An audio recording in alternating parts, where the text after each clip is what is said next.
Okay, welcome back.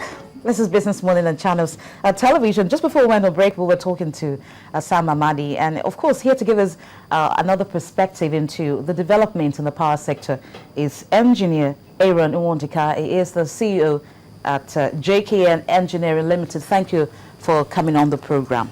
Thank you very much. I'm sure you heard a little bit about what Amadi was saying earlier on, and one thing that struck me is the issue of reconciling the profits and the costs of these companies. I'd like you to tell us what you view about what you heard him say in the course of our conversation. Well, the basic thing is there are cost inputs, there are losses, and then there's money to be made from the distribution end. But the problem is the losses are not a direct function, because it depends on on how good your equipment are, the quality, and the infrastructure for the transmission and distribution. So, at what point, who pays for it? Is it the consumer, you and I at the end? What if the infrastructure is not as good as it should be? There should be an incentive for the transmission company and for the distribution companies to ensure that these losses are at a minimum. I hope the regulating authority will take that into consideration. Well, you try to mention that the price, or rather the functionality of this power sector is not to be borne by the investor, but he was more concerned about the processes of these, of actually moving forward in this power sector, the process of having to generate, put in place equipment and ensure that there's synergy between the government and this successor company. But in your view, how do you think that they can create that balance, so to speak, in ensuring that these end users, which include you and me, do not bear the burden in this sector? Well, I think it's a simple one. The end users, all they want is 24-hour power, 7 days a week, 52 weeks in a year. So they want power continuously. And they would pay a reasonable price. But the problem is, it's not a complete decision for the distribution companies. What we're saying is, losses could be substantially reduced by the efficiency of the distribution. The consumer, you and I, don't have an input in that. That's just what I'm saying. Okay, let's look at these companies, the successor companies. You talked about they have to have good equipment. Who actually ensures that is done? At present, I think it's partly self-regulating, because for a businessman, if he knows that the losses are his business, he will look for very good equipment. If it's somebody else's business, then the equipment can be anything. He will not insist on having the best. But if he is responsible for the losses in his system, he will make sure that they are kept to a minimum. Okay. But if somebody else has to take it, then he has no incentive to keep it at a minimum. Okay, looking at the handover itself, we saw that take place last Friday. Yes. What's your view about the period it took to ensure that was done, and these companies that are involved in this new power sector? Well, that's a part of what the transition should be. It cannot run much faster than it is. But yet, the nitty-gritties have not been done. They've only done the paperwork. You're going to get these companies to actually and physically take over. That would be a transition period. You don't imagine that if they walk into that place this first day, they will have had all the staff they will need and reorganize the place. It will take time.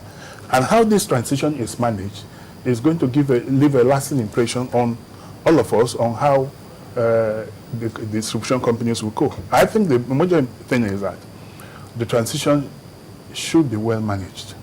It needs to be very, very well managed so that good impression will be left on all users. I don't think that the companies will not need time. They will need time, definitely, to get gripped. They have consultants and all that, and putting them together will take a bit of a time before they can say, A, B, C, D, you're not good enough for my system. C, you are the best. D, fine. And then put in what they want to enable them compete effectively. I think that's what the transition will be, and I don't know. If I actually get you, well, you talked about the worker-employer relationship, because there are concerns that some of the workers, because we hear in the news that the federal government has set aside a certain amount of money to protect the assets, of these companies, nationwide. Do you think that this can affect the workers in terms of laying them off, employing a new set of people? What do you think may happen in the process of this transition? Well, I think it is a very good thing that the government has left some money for security to ensure the assets are secure. But by and large, for the employees, it doesn't matter how you think about it. Some must go. Some will stay. And whoever takes over the company will have to inject some forces. So it will be a combination of all this. Some of the staff must be let go, but whoever takes it will want to come with his own managers to make sure the business goes the way he wants. I don't think that can be easily achieved by saying you must maintain all the staff. Now, how can these staffs be protected from these uncertainties that may unfold if some of them will have to be laid off? Apart from those that the government had paid some amount of entitlements, how do you think they can be protected going forward? Well, as you can imagine, in Nigeria, what we have in PHCN, particularly distribution companies, are the best we have, and they have been sufficiently experienced in this line. So I don't think that any organization would overnight have the capacity to replace all of them. I don't think that is practicable. But I do know that they will want to bring some key people of their own. But if the government has paid all the staff, has made money available so everybody can be paid off if his services are not required, then they are not losing anything.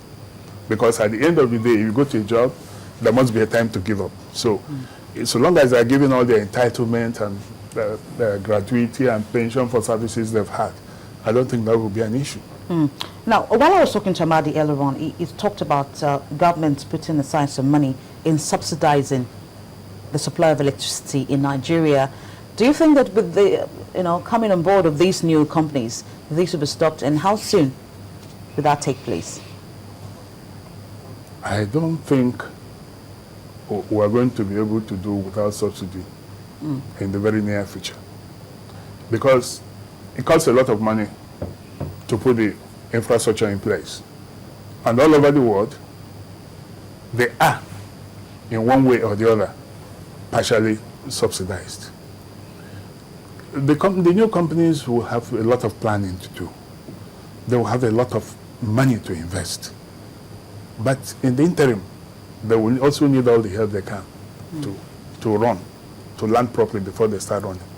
And then during this period, they will need the help of government. And I think the subsidy is already, even as it was by PHCN and THCN, there was subsidy in it.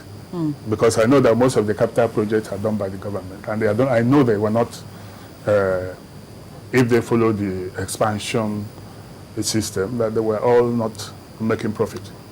Even with the subsidy? The subsidy helps them.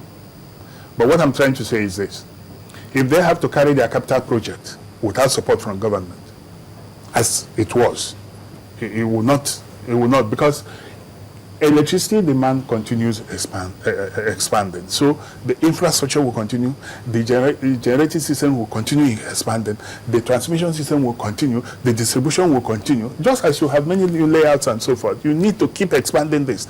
And people, even in their individual houses, increase their capacity to use electricity Today is a TV set is got, tomorrow is an air conditioner and so forth. So the load keeps increasing, and you need to look at this infrastructure and upgrade them from time to time to make sure they cope. So what happened to the revenues being generated by the old PHCN before this unbundling took place? What happened to the revenues that were actually in the coffers of I think it was a straightforward system where the government took the money and government invested their money. Government invested the money. So what comes in outside the expenses is taken back by the government. That's as simple as that. Okay, before now, you talked about incentives in this power sector. What incentives do you think perhaps the government should make available for these new owners? Well, I think the natural incentive they have is their desire for profit. And because they want to make profit, once they have infrastructure on ground, they need to keep that supply 24 hours a day, 7 days a week. The longer the supply is, the better for the companies. But if they are going to have epileptic power supply from the generating company or transmission company, they're going to have problems. They're going to have problems. And I'm sure checks and balances will be on there because they must give them power within that period of time. They will lose a lot of money if at the end of the day the government is only, the generating companies only give them power for 2 hours a day. But if they have power 24 hours a day, they're laughing.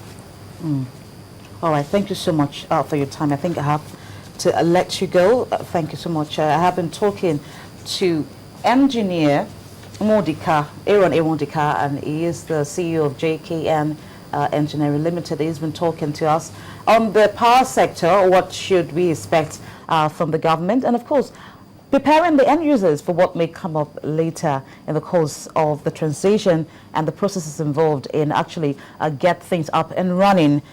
Okay, before I wrap up the program, let's just bring you some of the results we've gotten from the Nigerian Stock Exchange. Economy is actually top on that list. We have here the period, 9-month period ended September 30th. We've seen a huge increase, according to the company, its profit before tax from 699.42 million naira to 3.08 billion naira. Profits for the period also climbed to 2.08 billion naira from 487.22 million naira.